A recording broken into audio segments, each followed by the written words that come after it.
ಸಿದ್ದರಾಮಯ್ಯ ಅವರ ನೇತೃತ್ವದಲ್ಲಿ ಮಾರ್ಗದರ್ಶನದಲ್ಲಿ ಡಿ ಕೆ ಶಿವಕುಮಾರ್ ಅವರು ಮುಖ್ಯಮಂತ್ರಿಯಾಗಿ ಕೆಪಿಸಿಸಿ ಅಧ್ಯಕ್ಷ ಹರಿಪ್ರಸಾದ್ ಅವರು, ನಾವು ಪರಮೇಶ್ವರ್ ಅವರು, ನಾವು ಎಲ್ಲರೂ ಕೂಡ ಕೆಲಸ ಮಾಡ್ತೀವಿ. ಮುಂದಿನ ಚುನಾವಣೆಯಲ್ಲಿ ನಿಶ್ಚಿತವಾಗಿಯೂ ಕೂಡ ನಾವು 136 ಸೀಟ್ ಏನಿದೆ 150 ಸೀಟ್ ಪಡೆದುಕೊಳ್ಳಲಿಕ್ಕೆ ನಾವು ಯಶಸ್ವಿ ಆಗ್ತೀವಿ. 29ರ ಚುನಾವಣೆ ಏನಿದೆ ಅದಕ್ಕಿಂತ ಮುಂಚೆ ಚುನಾವಣೆ ಬರ್ಬೋದು, ರಾಹುಲ್ ಗಾಂಧಿ ಅವರು ಹೇಳಿದಂಗೆ. ಯಾಕಂದ್ರೆ ಆರ್ಥಿಕ ಪರಿಸ್ಥಿತಿ ಇಷ್ಟು ಬಿಗಡಾಯಿಸಿದೆ, ಇವತ್ತು ಹಾಹಾಕಾರ ಉಂಟಾಗ್ತದೆ ಇವತ್ತು ಈ ದೇಶದಲ್ಲಿ. ಆಗಬಾರ್ದಂತೂ ನಮ್ಮ ಆಶಯ ಇದೆ. ದೇಶ ಸಂಕಷ್ಟಕ್ಕೆ ಸಿಗಬೇಕು, ಯಾಕಂದ್ರೆ ದೇಶ ಮೊದಲು, ಆಮೇಲೆ ಪಕ್ಷ. ಸೋತವ್ರಿಗೆ ನಾವು ಇದು ಮಾಡಲ್ಲ. ಜಗದೀಶ್ ಶೆಟ್ಟರ್ ಅವರಿಗೆ ಮತ್ತೆ MLA ಸೋತ್ಮೇಲೆ MLC ಮಾಡಿರ್ಲಿಲ್ವಾ? ಅಷ್ಟಾದ್ರೂ ಅವ್ರ ಪಕ್ಷ ಬಿಟ್ಟು ಜಿಗಿದ್ರು, ಆ ಮಾತು ಬೇರೆ. ನೋಡಿ, BK ಹರಿಪ್ರಸಾದ್ ಅವರು ಕೇಂದ್ರದಲ್ಲಿ AICCಯಲ್ಲಿ ಇವತ್ತು ಸಹ ಪ್ರಧಾನ ಕಾರ್ಯದರ್ಶಿ ಆಗಿ ಅನೇಕ ರಾಜ್ಯಗಳಿಂದ ಸೇವೆ ಮಾಡಿದಂಥವ್ರು, ಮತ್ತು NSY ಆಮೇಲೆ ನಿಮ್ಮ ಎಲ್ಲ ಇದರಿಂದ ಅಂಗಗಳಿಂದ ಬಂದಂಥವ್ರು. ಅವ್ರಿಗೆ ಸಾಕಷ್ಟು ಅನುಭವ ಇದೆ, ಸಾಮರ್ಥ್ಯ ಇದೆ. KPCC ಆರ್ಗನೈಸೇಷನ್ನಲ್ಲಿ ಇವತ್ತು ಸಹ ಅವ್ರಿಗೆ ಹಿಡಿತನ ಕೂಡ ಇದೆ, ಮತ್ತು ಗಟ್ಟಿಯಾದ ಧ್ವನಿ ಇದೆ, ಸಿದ್ಧಾಂತ ಇದೆ. ಕೋಮುವಾದಿಗಳ ವಿರುದ್ಧ ಹೋರಾಟ ಮಾಡುವಂತ ಅವ್ರ ನಿಲುವು ಬಹಳ ಬದ್ಧವಾಗಿದೆ.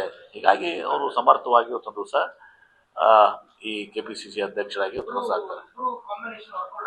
ನಿಶ್ಚಿತವಾಗಿಯೂ ಆಗುತ್ತೆ. ಸಿದ್ದರಾಮಯ್ಯ ಅವರ ನೇತೃತ್ವದಲ್ಲಿ ಮಾರ್ಗದರ್ಶನದಲ್ಲಿ ಡಿ ಕೆ ಶಿವಕುಮಾರ್ ಅವರು ಮುಖ್ಯಮಂತ್ರಿಯಾಗಿ ಕೆಪಿಸಿಸಿ ಅಧ್ಯಕ್ಷ ಹರಿಪ್ರಸಾದ್ ಅವರು, ನಾವು ಪರಮೇಶ್ವರ್ ಅವರು, ನಾವು ಎಲ್ಲರೂ ಕೂಡ ಕೆಲಸ ಮಾಡ್ತೀವಿ. ಮುಂದಿನ ಚುನಾವಣೆಯಲ್ಲಿ ನಿಶ್ಚಿತವಾಗಿಯೂ ಕೂಡ ನಾವು 136 ಸೀಟ್ ಏನಿದೆ 150 ಸೀಟ್ ಪಡೆದುಕೊಳ್ಳಲಿಕ್ಕೆ ನಾವು ಯಶಸ್ವಿ ಆಗ್ತೀವಿ. ಅದ್ರ ಜೊತೆಗೆ 29ರ ಚುನಾವಣೆ ಏನಿದೆ ಅದಕ್ಕಿಂತ ಮುಂಚೆ ಚುನಾವಣೆ ಬರ್ಬೋದು, ರಾಹುಲ್ ಗಾಂಧಿ ಅವರು ಹೇಳಿದಂಗೆ. ಯಾಕಂದ್ರೆ ಆರ್ಥಿಕ ಪರಿಸ್ಥಿತಿ ಇಷ್ಟು ಬಿಗಡಾಯಿಸಿದೆ, ಇವತ್ತು ಹಾಹಾಕಾರ ಉಂಟಾಗ್ತದೆ ಇವತ್ತು ಈ ದೇಶದಲ್ಲಿ. ಆಗಬಾರ್ದಂತೂ ನಮ್ಮ ಆಶಯ ಇದೆ. ದೇಶ ಸಂಕಷ್ಟಕ್ಕೆ ಸಿಗಬೇಕು, ಯಾಕಂದ್ರೆ ದೇಶ ಮೊದಲು, ಆಮೇಲೆ ಪಕ್ಷ. ಆದ್ರೆ ಆ ರೀತಿಗೆ ಅಧೋಗತಿಗೆ ಇವತ್ತು ನುಸುರು ಒಯ್ದಿದ್ದಾನೆ. 2029ರ ಚುನಾವಣೆ ಅವತ್ತು ಕರ್ನಾಟಕದಲ್ಲಿ ನಾವು ಕನಿಷ್ಠ ಪಕ್ಷ 20 ಸೀಟ್ಗಳನ್ನ ನಾವು ಪಡ್ಕೊಳ್ತೀವಿ. ವಿಚಾರಕ್ಕೆ ಬಂದಾಗ ಅನ್ವಯ ಆಗ್ತದೆ. ಡಿ ಕೆ ಶಿವಕುಮಾರ್ ವಿಚಾರದಲ್ಲಿ ಅದು ಯಾವುದೂ ಇಲ್ಲ. ಅದು ಏನೋ ಒಂದು ಜವಾಬ್ದಾರಿಗಳನ್ನು ಕೊಟ್ಟಿದ್ರು, ಹುದ್ದೆಗಳನ್ನು ಕೊಟ್ಟಿದ್ರು. ಆದ್ರೆ ಈಗ ಮಂತ್ರಿ ಸ್ಥಾನ ಜೊತೆಗೆ KPCC ಸ್ಥಾನ ಕೊಡೋದಕ್ಕೆ ಹಿಂದೇಟ್ ಆಗ್ತಿದ್ದಾರೆ, ಗೊತ್ತಿಲ್ಲ ಅಂತ. ನೋಡಿ, ಅದು ಕಾರಣ ಏನು ಅನ್ನೋದು ಗೊತ್ತಿಲ್ಲ. ಅದು ನೀವು ಮಾತಾಡುವಂತದ್ದು, ಅಲ್ಲಿ ಏನಾಗಿದೆ, ಏನ್ ಚರ್ಚೆ ಆಗಿದೆ ನಮ್ಗೆ ಗೊತ್ತಿಲ್ಲ. ಹೀಗಾಗಿ ಆ ವಿಚಾರಗಳೇ ಅವು ಕೂಡ ಇವತ್ತು ದಿವಸ ನಮ್ಗೆ ಗೊತ್ತಿಲ್ಲಾರ್ದ.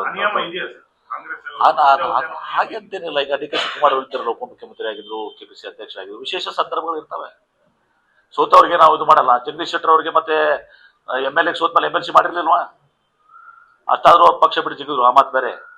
MP ಆದ್ರೂ ಹೋಗಿ ಮತ್ತಲ್ಲಿ ಹಾಗಂತಲ್ಲ. ಅವ್ರಿಗೊಂದು ಗೌರವಾನ್ವಿತ ಒಂದು ರಾಜ್ಯಸಭೆ ಕೊಟ್ಟು CWC ಕೊಟ್ರೆ, ಅವರು ಸಿದ್ದರಾಮಯ್ಯನವರು ಮೇಲೆ ಕೇಂದ್ರ ಸರ್ಕಾರದ ಜೊತೆಗೆ, ಕೇಂದ್ರದಲ್ಲಿ AICC ಜೊತೆಗೆ ಒಂದು ಒಡನಾಟ ಇರ್ತದೆ, ಮತ್ತು ಅದೊಂದು ರಾಜ್ಯಸಭಾ ಉನ್ನತ ಕೊಡುವಂಥದ್ದು. ಈಗ ನಮ್ಮಲ್ಲಿರುವಂಥ ಪದ್ಧತಿ.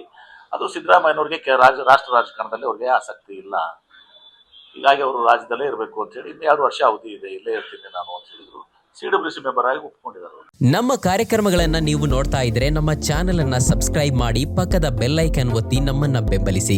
ಹಾಗೆ ನಮ್ಮ ಕಾರ್ಯಕ್ರಮಗಳನ್ನ ಲೈಕ್ ಮಾಡಿ, ಕಮೆಂಟ್ ಮಾಡಿ, ಅದನ್ನ ಬೇರೆಯವರಿಗೂ ವಾಟ್ಸ್ಆಪ್ ಮೂಲಕ ಶೇರ್ ಮಾಡಿ. ನೀವು ಹೀಗೆ ಮಾಡಿದಾಗ ನಮ್ಮ ಚಾನೆಲ್ ಇನ್ನಷ್ಟು ಮತ್ತಷ್ಟು ಜನರಿಗೆ ತಲುಪಲು ನೀವು ನಮ್ಮೊಂದಿಗೆ ಸಹಕರಿಸಿದ ಹಾಗಾಗುತ್ತೆ. ಇದು ನೀವು ಯಾವುದೇ ಖರ್ಚಿಲ್ಲದೆ ಕೆಲವೇ ಸೆಕೆಂಡುಗಳಲ್ಲಿ ನೀಡಬಹುದಾದ ಸಹಕಾರ.